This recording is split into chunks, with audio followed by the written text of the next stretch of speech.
Bismillahirrahmanirrahim. Assalamualaikum warahmatullahi wabarakatuh. Waalaikumsalam warahmatullahi Alhamdulillah, sobat muslim semua, kembali kita berjumpa dalam podcast Bincang Peduli bersama Forum Sinergi Muslim. Dan kesempatan ini, alhamdulillah, Forum Sinergi Muslim bisa bersilaturahmi dengan salah seorang tokoh. Beliau adalah Dr. Ahmad Sastra, ya, Ketua Forum Doktor Muslim Peduli Bangsa. Assalamualaikum Pak Dr. Assalamualaikum warahmatullahi wabarakatuh. Sehat Pak Ahmad Sastra? Sehat dan terus bersemangat. Insya Allah, alhamdulillah ya. Kita juga dari Forum Sinergi Muslim ada Ustaz Haji Muhammad Irfan, ada Ustaz Haji Rais Kandar ya. Kita akan bincang-bincang bersama narasumber kita kesempatan ini seputar tema yang juga sering kita dengar ya istilah ini, kemudian barangkali di antara kita masih banyak yang bertanya-tanya, yaitu tentang bagaimana kita sebagai umat Islam memenangkan ya perang Ghazwul Fikri ya. Nah, jadi atau perang pemikiran ya. Hari-hari ini bahkan mungkin sekian tahun terakhir ini gitu ya, kita umat Islam dihadapkan pada satu persoalan, yaitu perang pemikiran ya, di mana ternyata banyak pemikiran-pemikiran asing ya dari luar Islam yang hari ini begitu menguasai kita umat Islam. Nah, tentu kalau kita memandang bahwa itu sebagai sebuah perang gitu ya, nah kita harus punya strategi bagaimana memenangkannya. Nah, oleh karena itu ya, bersama kita Pak Ahmad Sastra tentu akan banyak mengupas ya kaitannya dengan bagaimana strateginya umat Islam bisa memenangkan perang ini, dan nanti juga dari narasumber yang lain ada Ustaz Irfan dan Ustaz Haji Rais Kandar. Nah, ke Pak Sastra dulu ya, Ustaz. Kaitannya dengan tadi Ghazwul Fikri atau perang pemikiran. Ya. Menurut pandangan dari Pak Sastra sendiri seperti apa itu? Ya, baik. Assalamualaikum warahmatullahi wabarakatuh. Waalaikumsalam. Mungkin lebih tepat tuh bukan perang pemikiran ya, tapi serangan pemikiran. Serangan. Ini lebih dahsyat lagi. Itu lebih tepat karena memang mereka yang memulai ya. Jadi itu kan sebenarnya efek atau bersamaan dengan kolonialisme, imperialisme Barat terhadap dunia Islam ya di abad 18-19 itu kan. Jadi mereka setelah melakukan perang fisik itu ya, melakukan fisik itu kemudian diikuti oleh, itu namanya kan perang simetris ya. Kalau pemikiran itu kan asimetris namanya, bukan perang militer gitu ya.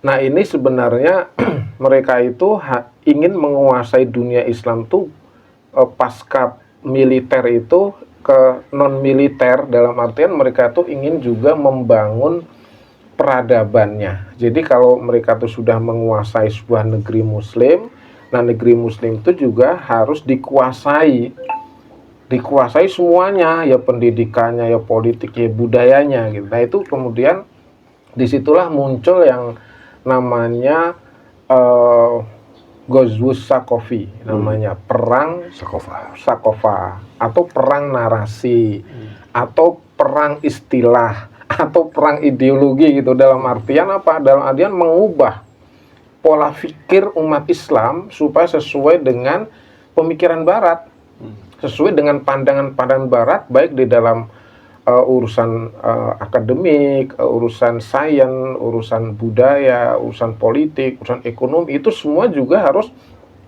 mereka harus berkiblat juga ke Barat itu. Jadi ini untuk menyempurnakan penjajahan sebenarnya. Nah karena itu, karena mereka itu yang memulai, maka kita sebut serangan pemikiran atau serangan ideologi lah, lebih tepatnya seperti itu. Nah nanti di situ akan banyak kemudian muncul yang namanya narasi-narasi, muncul namanya istilah-istilah, muncul namanya paham-paham yang itu nanti juga mendasari bagaimana mereka kemudian membangun peradaban di negara jajahannya itu. Nah, di umat Islam sendiri terbagi menjadi dua, karena memang salah satu tujuan mereka itu adalah memecah belah umat Islam. Dan ini memang lebih berbahaya, yang namanya perang atau serangan pemikiran itu jauh lebih berbahaya. Nah, umat Islam kemudian terbagi menjadi dua tuh responnya tuh ya. Satu, merespon secara, jadi menolak pemikiran-pemikiran Barat karena bertentangan dengan Islam. Ini yang pertama. Nah, yang kedua, kaum intelektual Muslim juga kemudian mengikuti pemikiran ini, pemikiran Barat ini dengan asumsi bahwa kalau kita mau maju ya kita ikutin Barat karena Barat itu maju, terutama sains dan teknologi. Tapi ini ada yang dilupakan oleh intelektual Muslim bahwa di dalam Islam tuh memang yang namanya paham-paham itu memang sebenarnya sangat membahayakan Islam, karena istilah-istilah di dalam Islam atau sakofah di dalam Islam itu nanti bisa tergerus, bisa tereduksi dengan adanya penetrasi pemikiran Barat ini. Nah, ini nanti rinciannya cukup detail, yang pasti bahwa saya lebih tepatnya mengistilahkan dengan serangan pemikiran. Tapi ketika umat Islam itu mau melakukan perlawanan, nah ini baru kita sebut perang pemikiran. Masalahnya umat Islam ini mau atau bahkan belum menyadari, dan belum paham. Faktanya negeri-negeri Muslim sekarang ini justru membebek negeri-negeri Barat. Itu artinya kalau kita bicara perang pemikiran itu sebenarnya belum bisa kita katakan seperti itu, kecuali hanya segelintir orang yang memahami ini dan juga mengcounter gitu. Saya kira itu untuk sementara. Ya, Ustadz, saya panggil Ustadz aja ya, karena dia juga memang Ustadz ya. Ustadz Sastra, ini kan tadi disinggung bahwa ternyata belum semua ya di kalangan umat Islam itu menyadari urgensi dari perang atau melawan ya serangan pemikiran tadi. Nah, ini satu memandang bahwa urgensi dari perlawanan kita ya, terutama dari para intelektual ya terhadap serangan pemikiran ini seperti apa, Ustadz Sastra? Iya, jadi berarti kan kalau kita coba telusuri dari sejarah kolonialisme Barat terhadap negeri-negeri Muslim, di mana umat Islam hari ini ya tidak lagi menjadi umat terbaik, kemudian kaum muslimin juga teraniaya, kaum muslimin juga mengalami satu kemunduran yang luar biasa. Bagaimana misalnya salah satu senjata mereka misalnya sekulerisme misalnya ya. Ketika sekulerisme itu diadopsi oleh umat Islam dari kalangan intelektual bahkan sampai ke orang-orang awam, kan pada akhirnya umat Islam itu terjauhkan dari agamanya sendiri. Nah, kalau Muslim sudah dijauhkan dari agamanya sendiri, apa yang terjadi? Yang terjadi itu ya semakin terjajah, semakin menjadi bebeknya bebeknya Barat, sehingga disitulah nanti terjadi semacam namanya apa, neokolonialisme namanya. Jadi penjajahan gaya baru. Kalau penjajahan gaya baru, pertama kita akan menjadi budak-budak Barat, yang kedua umat Islam akan kehilangan identitas dirinya, identitas kemuslimannya itu, identitas kemukminannya itu. Sehingga apa yang terjadi ya, dunia Islam hari ini kita lihat ya mundur, ya terpecah belah, yang terjajah, ya teraniaya, ya terusir. Nah, ini kan berarti menjadi sangat penting. Barat menyempurnakan penjajahannya dengan Ghazul Fikr ini, kan akhirnya umat Islam ya yang menjadi seperti hari ini, bukan menjadi umat terbaik lagi. Nah, ini kan berarti bukan penting lagi, tetapi sudah menjadi semacam kewajiban umat Islam. Sebagaimana Allah sampaikan bahwa kita itu umat terbaik, maka kita harus mewujudkan kembali identitas kita sebagai umat terbaik. Umat terbaik itu ya umat yang menguasai dunia dengan Islam ini, umat yang bisa menyebarkan Islam ke seluruh dunia, umat Islam yang bersatu padu dalam satu kepemimpinan, tidak terpecah belah seperti hari ini, tidak terpecah belah dalam ikatan-ikatan primordial seperti nasionalisme, partai-partai, organisasi dan seterusnya. Itu memang pada faktanya memang melemahkan ikatan umat Islam ini. Nah, kalau kita menyadari ini, maka memang hari ini, saat ini ya, perangnya itu memang perang pemikiran ini. Berarti ini hubungannya dengan akidah, hubungannya dengan peradaban Islam. Nah, kalau udah hubungannya dengan akidah ini kan Berapa banyak sih dengan Ghazul Fikr ini orang kemudian menjadi murtad, orang kemudian jadi membenci Islam, memusuhi Islam, umat Islam sendiri menjadi takut dengan agamanya, menjadi takut dengan syariahnya. Ini luar biasa ininya efeknya itu. Nah, bukan hanya penting tetapi juga sudah menjadi kewajiban dan panggilan iman seorang muslim itu juga harus memahami situasi yang darurat ini dan kemudian mengambil peran untuk melakukan satu bentuk-bentuk perlawanan, bentuk-bentuk pencerahan, bentuk-bentuk pendidikan, dakwah kepada umat ini sehingga umat ini semakin menggelombang yang namanya kesadaran untuk kembali bangkit itu. Nah di titik itu sebenarnya urgensinya dari perang pemikiran ini bagi umat Islam saat ini gitu. Ya, mungkin ada di antara sobat muslim yang juga belum ngeh ya. Sebenarnya pemikiran apa saja yang hari ini diserangkan kepada umat Islam dan sehingga umat Islam bahkan tadi banyak di antara kita yang mungkin bahkan tidak merasa bahwa mereka sedang diserang oleh berbagai pemikiran dari luar Islam. Iya. Ya memang kalau kajiannya pemikiran itu kan kita kembali kepada sebenarnya kepada filsafat ya, filsafat barat gitu ya. Filsafat barat itu sebenarnya dimulai dari apa yang disebut dengan antroposentrisme namanya. Antroposentrisme itu antropo itu manusia, sentrisme itu pusat. Jadi yang dijadikan pusat kehidupan itu adalah manusia. Itu asalnya seperti itu. Nanti lahir di situ ya macam-macam ya, kapitalisme, ya demokrasi, ya sekularisme, pragmatisme, liberalisme, semuanya itu sebenarnya dasar awalnya itu namanya antroposentrisme. Kenapa antroposentrisme ini yang kemudian dilemparkan di dunia muslim? Karena umat Islam itu karakter dasarnya itu bertauhid. Sebenarnya seperti itu kan. Kenapa umat Islam itu maju pada zaman dulu? Itu karena umat Islam itu menjadikan Allah itu sebagai sumber kedaulatan, sumber hukum. Nah, ini harus diputus. Itu kan di situ titiknya. Jadi selama umat Islam itu masih berpegang teguh dengan Islamnya, dengan Quran hadisnya itu dijadikan sebagai sumber kehidupan dia, umat Islam, lahirlah dulu itu adalah peradaban-peradaban Islam itu. Nah, ini harus diputus.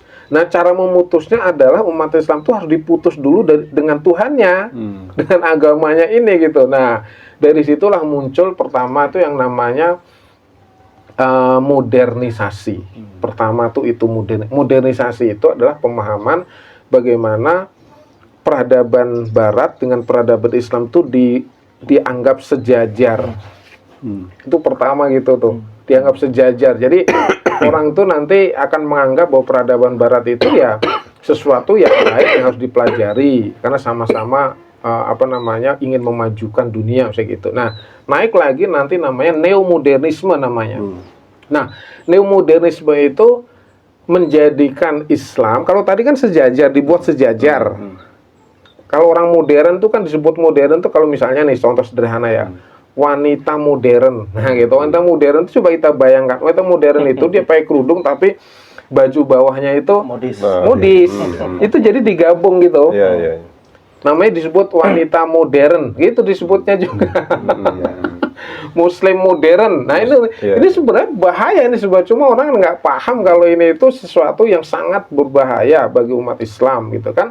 Karena Muslim itu ya Muslim aja sebenarnya, sudah ada tata aturan dalam berbusana sebenarnya. Nah tapi disebut wanita modern, wanita karir. Nah ini nih dia kayak gini-gini ini nanti kemudian di situ ada simbol-simbol Barat. Nah yang kedua adalah neo. Kalau udah pakai neo modern itu, kalau tadi sejajar, sekarang begini.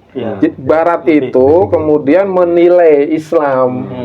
Jadi Islam itu dijadikan sebagai objek penelitian dengan standar Barat. Misalnya Barat tuh pakai standar sekularisme, maka Islam disebutnya nggak ngikutin perkembangan Barat. Akhirnya, tidak demokratis, tidak mengakui hak asasi manusia, dia ekstremis. Nah itu Barat kemudian memberikan penilaian terhadap Islam dengan sudut pandang Barat. Itu namanya neomodernisme namanya.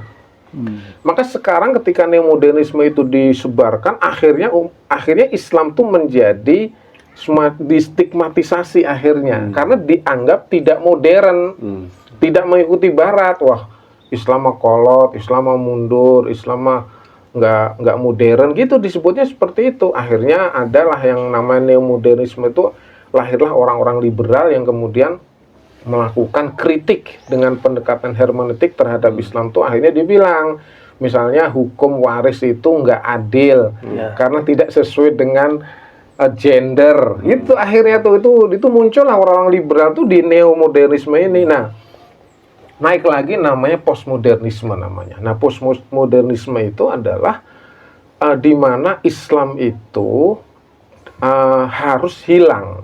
Yang ada harus pemahaman yang jauh lebih global, misalnya humanisme, pluralisme. Pluralisme mengatakan begini, bahwa semua agama itu sama. Nah ini, ketika agama itu sama, nanti orang tuh ada dua kemungkinan umat Islam tuh. Pertama, ngikutin agama mana aja, kan nanti masuk surga juga. Yang kedua, ujungnya itu apa? Ujungnya itu humanisme, itu nihilisme namanya. Nihilisme itu orang nggak perlu beragama lagi, yang penting tuh baik. Yang penting mah kita tuh bermanfaat untuk manusia aja udah cukup. Kan ujung dari manusia itu adalah kebaikan. Itu namanya humanisme, itu produk dari postmodernisme, di mana Islam tuh harus hilang, bahkan dihilangkan. Nah sekarang kan sebenarnya prosesnya sudah tiga-tiganya ini. Sudah muncul lagi yang namanya sinkretisme, humanisme. Kayak kemarin tuh ya, siapa tuh namanya, Paus itu kan ya. Paus itu kan bicara bahwa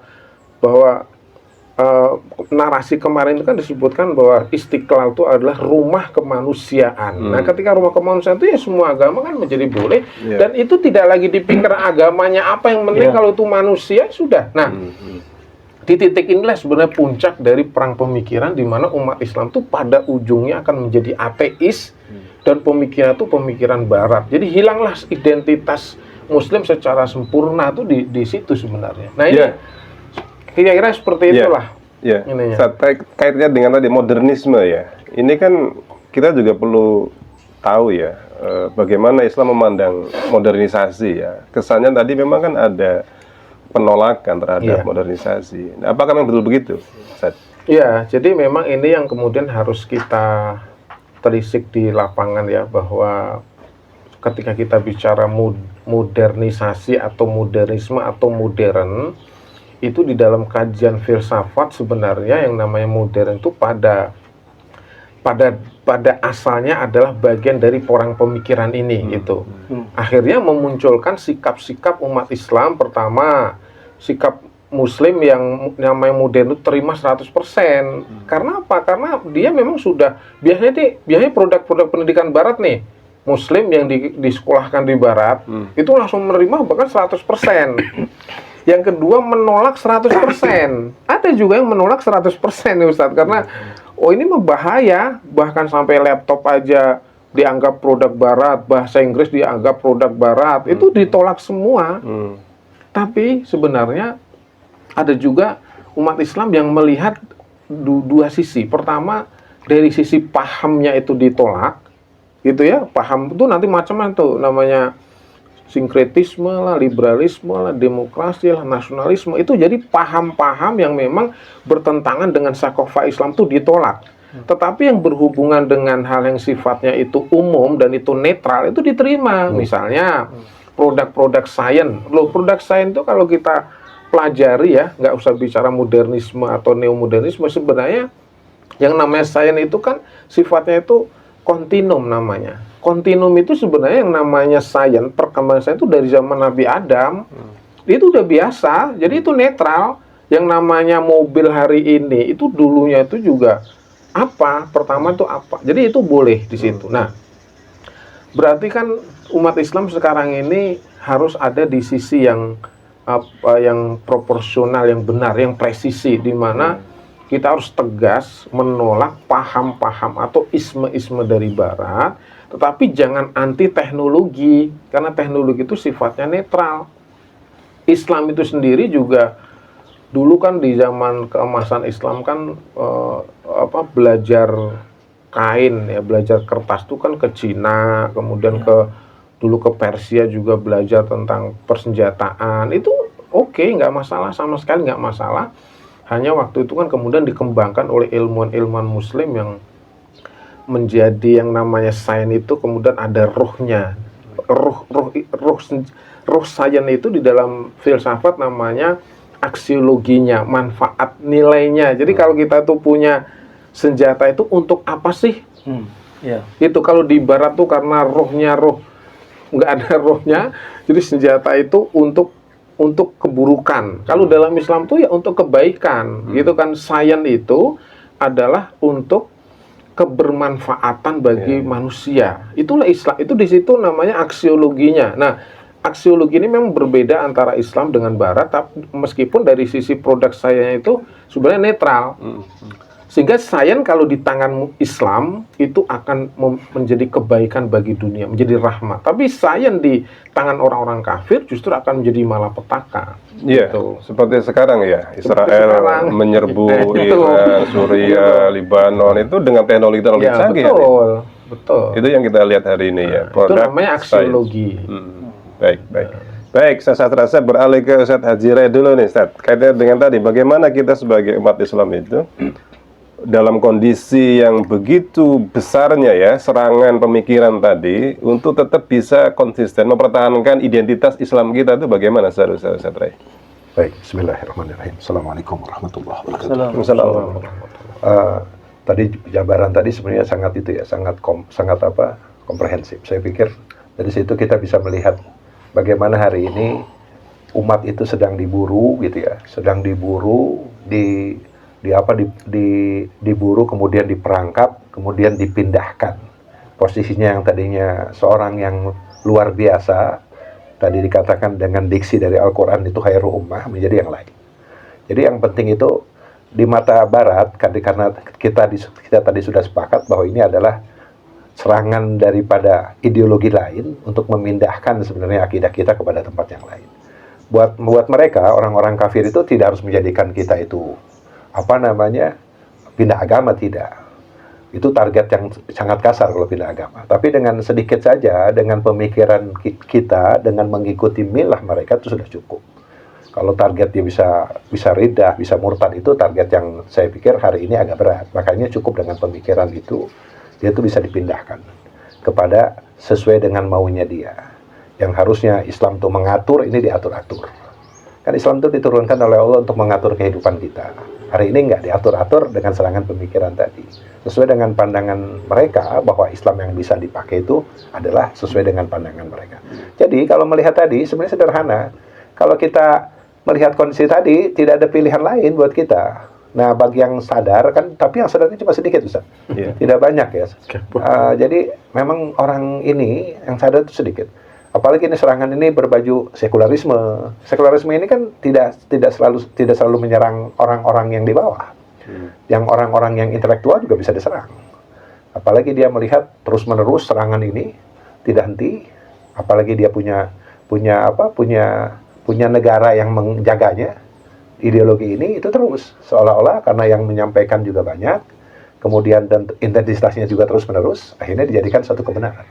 Akhirnya itu dianggap sesuatu yang benar, sesuatu yang memang tidak ada persoalan dengan Islam, terus-menerus seperti hari ini. Dia akhirnya memang asing dengan sendirinya, walaupun itu memang butuh waktu.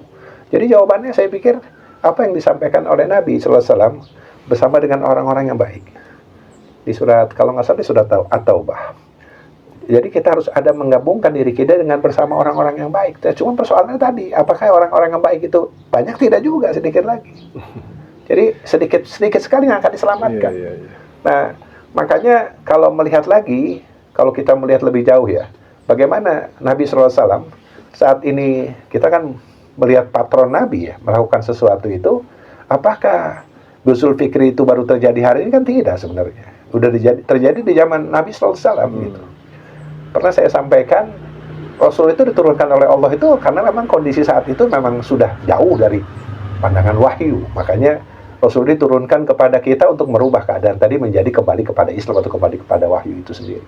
Nah, contoh misalnya tadi, bagaimana kondisi hari itu misalnya di Quraisy itu umat itu yang diselamatkan juga sedikit. Ya, padahal Quraisy itu bukan komunitas kecil besar. Ya, kalau bicara lagi, hanya sedikit yang bisa diselamatkan. Ternyata barang yang baik ini, yang dari Allah ini memang tidak mudah untuk diterima oleh masyarakat. Sisi yang sama, dia pun diserang sebagai sesuatu yang memang tidak lagi modernisme. Tidak lagi sesuatu yang memberikan solusi hari ini. Jadi terus-menerus orang ingin masuk. Contoh misalnya, kita masih ingat adik-adik kita di Rohis dulu. Gimana di stigma itu? Orang-orang yang tanda kutip radikal, akhirnya dia orang tua tuh takut memasukkan anak-anak itu ke Rohis. Padahal itu bagian untuk menyelamatkan tadi, Ustaz. Menyelamatkan bahwa umat itu harus diselamatkan. Terakhir ingin saya sampaikan secara umum saja, bagaimana Nabi itu meminta satu kekuasaan, Sultan dan Nasiro. Kalau tidak dengan kekuasaan susah, serangan itu terus menerus. Gitu. Nah, coba perhatikan. Tadi saya gambarkan sedikit. Suasana di Quraisy itu, kekuasaan itu belum dipegang oleh kaum muslimin. Sehingga umat itu menjaga dirinya masing-masing. Kalaupun ada, hanya di kelompok yang dikatakan di dalam sirah itu Hizbul Muhammad atau Hizbul Rasul. Hanya sedikit jumlahnya. Jadi mungkin 40 orang. Jadi itu yang bisa terselamatkan. Selebihnya, komunitas itu kan, sekali lagi, dalam dominasi pemikiran Quraisy atau pemikiran di luar Islam. Berbeda saat memang kekuasaan itu ada dipegang oleh umat, penjagaan terhadap pemikiran. Kalau melihat makosid syariah itu Hizbuddin, karena terkait dengan agama ataupun terkait dengan pemikiran itu sendiri, itu negara melakukannya. Apa misalnya itu dilakukan oleh Nabi, penjagaan terhadap akidah, penjagaan terhadap pemikiran. Nah, itu berlangsung selama kurun waktu Islam itu memiliki kekuasaan. Yang kekuasaan itu dikatakan hari ini sebagai diksi yang jelas, semua sepakat dengan nama khilafah. Saya pikir itu, Ustaz. Jadi satu, kita memang harus bergabung, bertemu dengan orang-orang baik, jadi dakwah itu tidak boleh henti. Itu mungkin sementara. Baik, Ustaz Ajirai. Ke Ustaz Irfan ya, ini kaitannya dengan peran dari para tokoh, para ulama, ormas-ormas Islam ya. Ini kan satu problem yang kita rasakan bersama sebenarnya ya. Tadi katakan Ustaz Ajirai kan yang memiliki kesadaran hari ini masih sedikit ya, bahwa ada serangan pemikiran dari luar Islam. Nah, kita berharapkan tentu pada para tokoh dan para ulama, para ya ormas-ormas Islam ini, mestinya mereka adalah orang yang paling dahulu menyadari dan kemudian melakukan action untuk melawan. Nah, ini harusnya bagaimana, Ustaz? Harusnya bagaimana peran dari para tokoh dan ormas Islam itu untuk melawan serangan pemikiran ini? Ya, susahnya di situ, Tat. Harusnya bagaimana, faktanya bagaimana, itu beda. Iya. Jadi susahnya adalah hari ini tokoh dan umat itu tidak sadar harusnya bagaimana, harusnya berbuat apa. Kenapa? Merunut dari penjelasan tadi ya, serangan pemikiran, serangan kebudayaan itu dilakukan dengan sangat halus.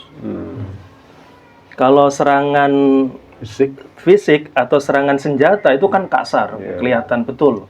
Nah, serangan pemikiran ini sangat halus sampai umat ini tidak terasa bahwa dia lagi diserang. Bahkan bukan hanya diserang, sudah dijajah. Nah, itu halusnya begitu. Dengan apa? Dengan tadi diksi yang tidak disadari bahwa itu adalah serangan, serangan mematikan bahkan. Contoh tadi disebut dengan asal muasalnya itu kan modernisasi. Nah, modernisasi ini banyak orang yang tidak menyadari bahwa itu adalah serangan mematikan bagi kaum muslimin. Nah, jadi sekarang yang harus kita lakukan adalah pertama, tugas kita banyak nih, Tat. Iya, terlihat. Pertama adalah kita harus memberikan kesadaran kepada tidak hanya umat tetapi juga khususnya para tokoh-tokoh. Menyadarkan. Iya. Jadi menyadarkan tokoh-tokoh umat bahwa kita ini sedang diserang, sedang dijajah, sedang dimatikan agama kita. Iya. Gitu. Silakan Anda tetap Muslim, tapi jangan bawa-bawa Islamnya kan gitu loh. Ceritanya kan begitu ya. Nggak apa-apa Anda Muslim tapi hukum potong tangan itu sudah biadab kan gitu. Ceritanya kan begitu. Melanggar HAM kan gitu loh. Dan dengan diksi-diksi yang sangat halus tadi itu adalah serangan yang itu hari ini kita harus memberikan penyadaran kepada tokoh-tokoh umat. Itu yang pertama. Nah, setelah sadar, baru kemudian kita gugah, kita ajak untuk sama-sama berjuang. Berjuang menyadarkan tentang agama kita, tentang din Islam. Iya. Bahwa agama kita, Islam adalah agama yang diridhoi oleh Allah, agama yang sudah sempurna, dan agama yang akan menyelamatkan dunia. Termasuk isinya kan juga kita manusia Muslim. Menyelamatkan tidak hanya di dunia, tetapi juga menyelamatkan nanti di akhirat. Nah, dua tugas utama itu yang juga harus selalu kita sampaikan kepada tokoh-tokoh umat. Nah, kemudian tugas kedua tadi menyadarkan tentang jati diri kita sebagai seorang Muslim. Di dalamnya tadi nggak boleh kemudian dakwah itu hanya dilakukan secara fardiyah, secara individual. Nggak boleh juga dilakukan hanya sekedar sebagai sebuah kelompok, apalagi kelompoknya yang minoritas kan gitu. Tapi harus dilakukan secara lebih besar dari itu. Yang tadi sudah disebutkan adalah oleh negara. Karena yang paling efektif dakwah itu juga dilakukan oleh negara. Rasulullah tadi disebutkan misalkan dakwah di Mekah, jumlah sahabat yang bisa memeluk, mengimani Islam itu tidak banyak. Tapi begitu dakwah dilakukan di Madinah dengan institusi daulah Islam, itu bisa sangat luar biasa. Jadi berbondong-bondong kemudian orang masuk dalam agama Islam. Nah, kita pun juga harus mendorong itu. Jadi tadi menyadarkan tokoh itu tidak berhenti kepada sadar kita ini lagi diserang, sadar kita lagi dijajah, juga harus menyadarkan Islam ini harus tegak. Tegaknya itu secara individual harus dilakukan, secara organisasi harus dilakukan, dan secara negara harus terus didorong sampai terbentuknya yang tadi disebut sebagai institusi khilafah. Baik Ustadz Irfan, terakhir di sesi 1 ini nanti kita akan sambung ya di sesi 2 insya Allah. Sesi 1 Ustadz Sastra ini untuk mengclosing peran dari para intelektual bagaimana Ustadz? Ini kan biasa kalau kita berdiskusi dengan para intelektual ya, mereka mengatakan bahwa solusi atas berbagai problem yang kita hadapi hari ini adalah bagaimana pendidikan itu harus menjadi hal yang paling utama dan penting untuk melawan itu semua. Nah, artinya kan ini peran dari para intelektual ya untuk mereka membangun sebuah kekuatan bagaimana bisa melawan dan memenangkan serangan pemikiran dari pihak luar ini. Bagaimana Ustaz? Ya, di kalangan intelektual perang pemikiran itu disebutnya namanya beda lagi tuh Ustaz. Namanya itu imperialisme epistemologi namanya. Namanya beda kalau di kampung. Jadi yang dijajah itu epistemologinya. Kalau dalam bahasa sehari-hari kita itu namanya perang istilah namanya. Ya, istilah-istilah itu kemudian diubah ya, jadi Barat itu memasukkan istilah-istilah baru di dalam kajian keislaman, di dalam studi Islam namanya, yang kemudian lahirlah para liberalis itu dari situ sebenarnya. Pendekatannya namanya hermeneutik namanya. Pendekatan hermeneutik itu interpretasi yang hanya berbasis akal aja, tidak merujuk kepada wahyu. Di situ ininya di kampus itu ya. Nah, persoalannya ternyata justru itu yang membawa itu intelektual Muslim itu sendiri yang kuliahnya di Barat gitu kan, sehingga sehingga pada faktanya ya di kampus-kampus itu yang dimana di dalam itu adalah mayoritas umat Islam itu terpecah menjadi 3 ya. Yang pertama kampus yang hanya mengkaji tentang sains yang sekuleristik, sains aja di ini tapi nggak dihubungkan dengan agama. Yang kedua malah ada yang kemudian mabuk studi Islam namanya, membawa liberalisme untuk dalam kajian Islam, hermeneutik dalam kajian Islam. Akhirnya lahirlah kritik-kritik yang tidak standar terhadap ajaran Islam sendiri, yang pada akhirnya Islam itu kemudian dituduh gitu. Islam itu menjadi rusak di situ. Nah, itu yang dua. Yang ketiga justru yang juga sebenarnya bagus tapi nggak efektif tuh namanya intelektualisme. Jadi sudah ada tuh ya, ada namanya Islamic worldview, ada namanya Islamisasi science gitu ya. Tapi itu dalam batas-batas intelektualisme namanya. Itu hanya dalam kajian-kajian ilmiah, seminar-seminar, terus jurnal-jurnal gitu. Tapi itu nggak berefek kepada pemahaman masyarakat yang lebih luas ya. Apalagi kalau kemudian melahirkan satu gerakan dan kebangkitan itu juga masih jauh. Jadi tiga ini juga jadi persoalan tersendiri di dunia pendidikan kalau kita sudah bicara tentang Ghazul Fikr ini. Nah, sebenarnya kalau menurut saya sih ya, memang kalau tadi Ustadz Irfan saya setuju ya, kalau namanya bagaimana sih gampang. Namanya juga bagaimana, tapi faktanya kan nggak begitu.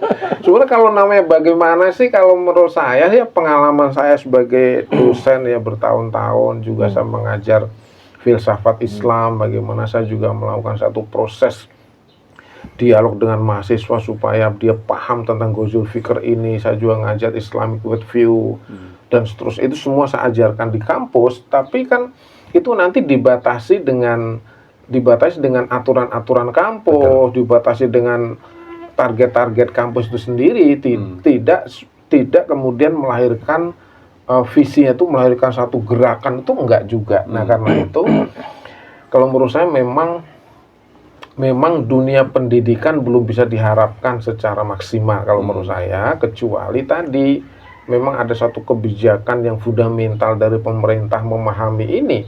Nah, sementara kalau saya lihat baik dari sisi kampusnya sendiri, banyak dosen yang justru liberal gitu ya, yang harusnya membawa Islam malah justru merusak Islam atas nama studi Islam. Ditambah lagi memang pemerintah juga tidak berpihak kepada bahaya yang satu ini, malah pemerintah justru sekarang ini malah mempropagandakan kayak moderasi beragama, sinkretisme, pluralisme, justru malah dipropagandakan kan gitu kan. Berarti apa kita masih bisa berharap ke lembaga pendidikan? Jawaban saya tuh terlalu berat kalau untuk di Indonesia saat ini gitu. Nah, tetapi kalau bagaimana, kalau bagaimana sih bisa jawab saya. Kalau bagaimana ya kaum intelektual yang menjadi garda terdepan di dalam, kalau dulu yang namanya perang itu kan tentara nih ya. Kalau sekarang ya kaum intelektual namanya juga perang pemikiran, berarti para pemikir. Nah, para pemikir itu adanya di lembaga pendidikan, ya guru-guru, ya profesor, ya doktor yang muslim. Kalau bagaimana berarti kaum intelektual ini harus sadar dan bergerak menjadi tentaranya gitu, tentara yang kemudian melakukan satu perubahan pemikiran umat ini, proses penyadaran lewat kampus-kampus dan sekolah-sekolah di seluruh Indonesia ini, ibaratnya dari SMP sampai S3 gitu ya, itu kaum intelektual itu disadarkan betul untuk menjadi tentara-tentara di dalam perang pemikiran ini.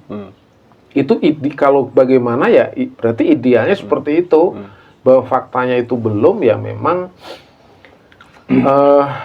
saya sih yakin ya banyak kaum intelektual yang juga menyadari ini, dan cukup banyak juga ya di Indonesia juga cukup banyak kajian-kajiannya saya juga mengikuti, bahkan saya juga ngajar. Nah, levelnya harus ditingkatkan lagi dari tingkat intelektualisme menjadi satu kesadaran kebangkitan, satu kesadaran ideologis gitu. Ini belum sampai titik ideologis, baru sampai intelektualisme, belum sampai titik ideologi. Kalau udah sampai titik ideologis itu artinya ada satu gerakan perjuangan untuk ini diwujudkan di negara kita ini dalam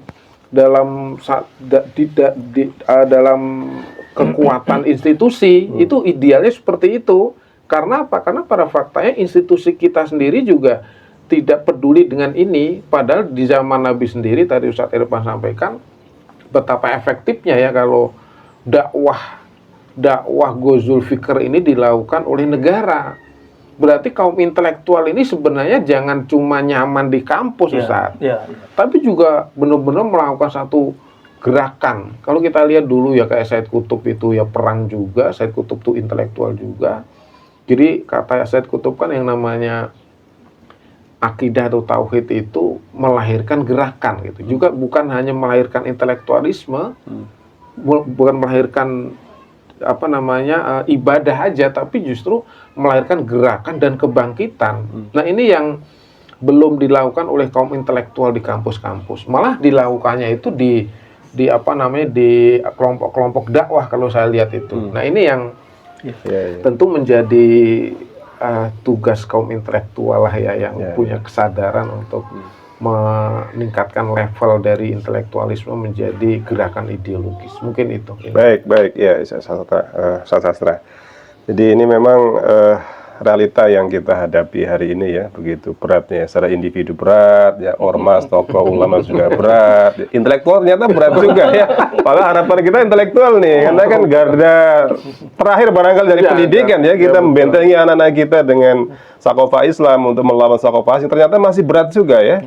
Nah, Sobat Muslim, ini luar biasa ya, apa yang kita perbincangkan hari ini ya, begitu besar problem yang kita hadapi, dan ternyata dari sekian banyak tadi yang sudah kita bahas, masih belum ya ada satu titik solusi ya, bagaimana secara action kita akan melangkah untuk bisa memenangkan perang pemikiran. Nah, oleh karena itu insya Allah kita akan lanjut kembali di sesi kedua dari tema ini.